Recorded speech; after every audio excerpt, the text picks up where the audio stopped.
porque podería ser de película perfectamente. Hoxe falamos en exclusiva aquí no Termómetro cunha muller que leva sendo acosada nestas últimas horas durante días por un rapaz que simplemente ela rexeitouno. El, a modo de vinganza, que está facendo, Bernardo? Así é, Rocío, totalmente de película. Escoiten na casa. O que comezou como unha conversa simpática por Facebook acabou sendo un auténtico pesadelo para unha moza da comarca da Barbanza. Coñeceu un rapaz por internet, falaron durante un tempo e decidiron quedar.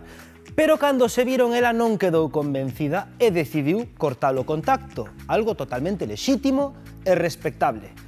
Pero aí comezou o seu calvario. O individuo, lonxe de aceptar o non, comezou a acosala de forma moi invasiva, primeiro con chamadas telefónicas, ata 35 chamadas en media hora, ollo, e logo cun método moi peculiar e malicioso. Facer pedidos masivos de comida a nome dela en máis de 20 locais hostaleiros, dende a comarca da Barbanza ata locais de Málaga.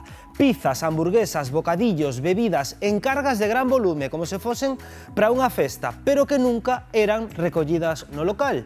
Cal era o modus operandi? Facía as chamadas con número oculto e insistía en que a comida era para recoller, sempre dando o nome e teléfono desta rapaza, o que deixaba os negocios un pouco confundidos e moitas veces con perdas económicas.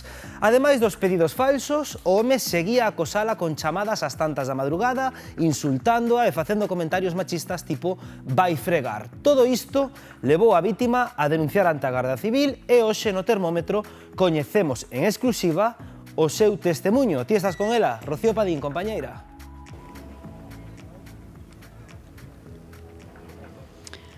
Sí, así é, un mes enteiro de chamadas anónimas, insultos, pedidos falsos por establecementos de media España. Isto é o pesadelo que está a vivir unha muller daqui do Barbanza. Hoxe estamos con ela, non vai a sair en cámara para preservar a súa intimidade, pero sí que está aquí con nós. Moi bo día, como te atopas?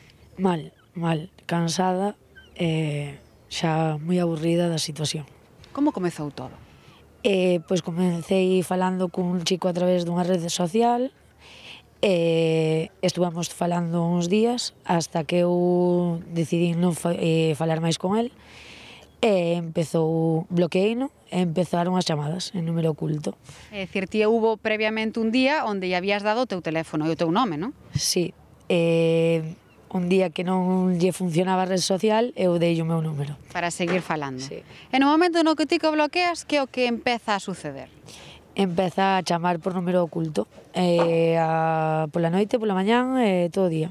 A calquera hora do día, daba igual o momento do día no que nos atopáramos, pero que cantas chamadas chegou a facerte en media hora? 85 chamadas en media hora. Que se di pronto, pero logo deu un paso máis e foi máis alá. Co teu teléfono e o teu nome, que comezou a facer? Empezou a facer pedidos de comida por todos os locales de por aquí, de Santiago, de Coruña, de Málaga, de cerca da miña casa, hasta onte. Seguimos así. É dicir, que ti recibes a chamada dun establecemento, oye, tú, chamábante polo teu nome, Sí. Vénteme a buscar un gran pedido de comida que había feito o teu nome, e ti nada tiñes que ver con ese pedido.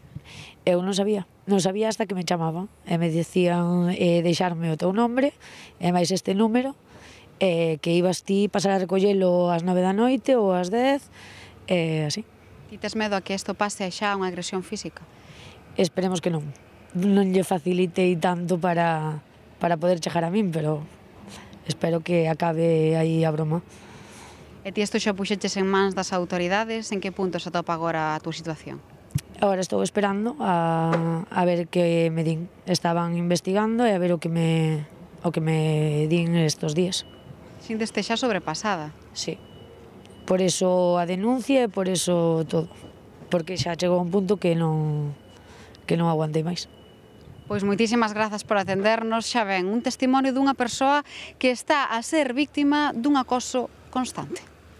Grazas, Rocío, esa muller que prefire non dar a súa cara, pero non dar a cara, pero o seu relato é absolutamente estremecedor. Estábamos aquí en silencio escoitando esa retaíla de chamadas, non, ata 80 en media hora, E logo, pois, isto estrafalario, pois, supoño que para causarlle un dano económico, Patricia, deses pedidos de comida de ata 90 euros dende todos os puntos de España, non? Isto é un delito de acoso, pero de manual, Rocío, de manual. E, lamentablemente, cada vez vémolo máis nos xuzgados galegos. Este é o día a día de moitos dos nosos xuzgados onde chegan este tipo de casos. Eu, o rapaz que está detrás desta situación de acoso, recomendaríalle que contratara un bo abogado, porque por moito que el pense que chamar con número oculto está garantizando o seu anonimato, non é así. É moi facilmente perseguible e entendo que agora... Ah, sí, os axentes detectan moi quen facilmente está detrás. perseguible.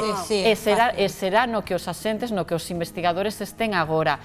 Eu creo que non deberían tardar en chegar unhas medidas cautelares, neste caso, para afastar a este home desta rapaza, para impedirlle que se poña en contacto telefónico con ela xa cunha orde, neste caso policial ou xudicial, para que estes contactos cesen dunha vez e a partir de aí que se inicie unha instrucción e que probablemente acabe nun xuicio, porque se está xogando cartos e incluso se pode xogar anos de cárcere, porque isto ten un reproche penal importante. Sí, sí, sen dúbida. Sen dúbida hai moita xente que pode estar sufrindo o mesmo tipo, o similar tipo de acoso online, un acoso cibernético que, como ben decía Patri, está tipificado e esta rapaza fixo o que tiña que facer, que é poñerlo en coñecemento das forzas de seguridade. A Guardia Civil ten un departamento especializado en informática, en delitos online, e son moi rápidos e moi eficaces á hora de identificar de onde se están facendo esas chamadas,